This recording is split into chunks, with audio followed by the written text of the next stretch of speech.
Bien. Alors, donc j'ai les pages 24-25 qui sont arrivées.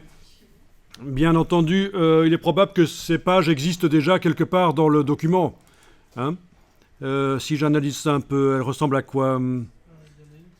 Ah oui, elles ressemblent aux pages 2 et 3. Ben oui, en fait, le gabarit D, le modèle de page D a été fait au départ des pages 2 et 3 du document à un certain moment de son évolution, parce que vous voyez que sur ma page 2 de mon document, j'ai un titre qui est comme celui qu'on vient de faire un peu modifié précédemment. Par contre, sur les pages 24 et 25, non, c'est un vieux titre qui ne s'intègre pas bien au reste du document et n'a rien à voir. Mais enfin, voilà, c'est ça le principe. Si vous voulez utiliser comme modèle certaines des pages du document, il faut les transformer en un gabarit. On n'a pas vu comment faire, transformer en un gabarit, mais en tout cas, il existait déjà le gabarit D. Et puis on a amené les deux pages du gabarit D à la fin du document, on a 24-25. Il va falloir maintenant vider, les images. Les images et peut-être même le texte aussi, on va vider ça. Donc passez absolument en affichage normal. Prenez la flèche noire, cliquez sur l'image de ce crocodile. Tiens, ça ne marche pas, pourquoi? Ah oui, ce qui vient d'un gabarit est inaccessible. Si vous essayez de cliquer n'importe où sur les pages, les éléments sont réellement là, mais vu qu'ils viennent d'un gabarit, pour l'instant, ils sont inaccessibles. Il faut les libérer, comme disait l'autre. Alors, deux manières de libérer. Soit on libère manuellement tous les éléments avec les touches CMD, donc la touche commande du Mac et la touche majuscule. Sur un PC, ce serait évidemment CTRL majuscule. Et vous cliquez. Vous voyez que j'ai cliqué en enfonçant CMD majuscule. J'ai cliqué sur l'image, elle s'est libérée. Je vais faire sur le titre ici, majuscule et commande, et en même temps je clique. Voilà, c'est libéré. Bon, mais quand vous avez beaucoup d'éléments, on peut aussi le faire d'un coup. Tous les éléments des deux pages vont être libérés. Alors allons-y.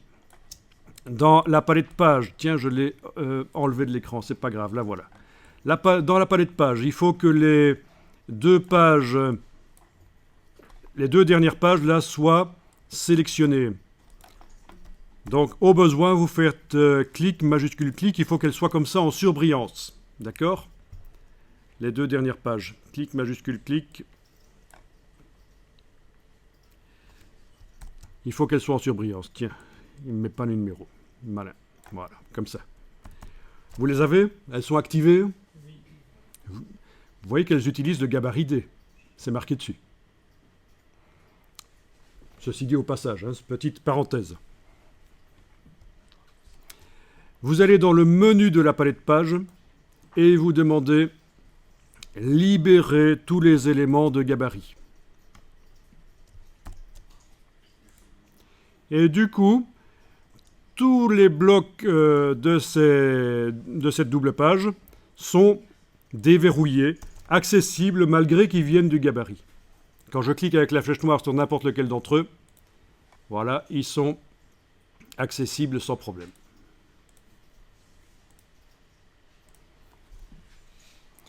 Alors, on y va. On va déjà vider les images parce que ça n'a pas de sens d'avoir les mêmes images que...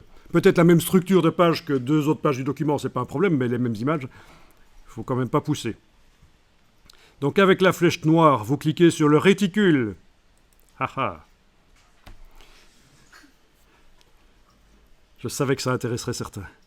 Malheureusement, c'est moins excitant que le mot n'en a l'air. Vous cliquez sur le réticule, voilà. Et touche suppression, et vous supprimez les images. Attention, on n'est pas en train de supprimer le bloc. En cliquant sur le réticule, on a indiqué à InDesign qu'on veut travailler le contenu du bloc. Pas le bloc lui-même, mais son contenu. Et là, vous avez deux blocs qui sont prêts à recevoir d'autres images. Même chose pour Odile ici. Voilà. Je clique sur son réticule. Alors, remarquez un peu, il y a un truc bizarre avec Odile. Quand on clique sur son réticule, là, on voit apparaître un bloc brun, mais il est immense. Pourquoi? Parce qu'en fait, on ne voit qu'une partie de l'image. C'est ça. on ne voit qu'une partie de l'image.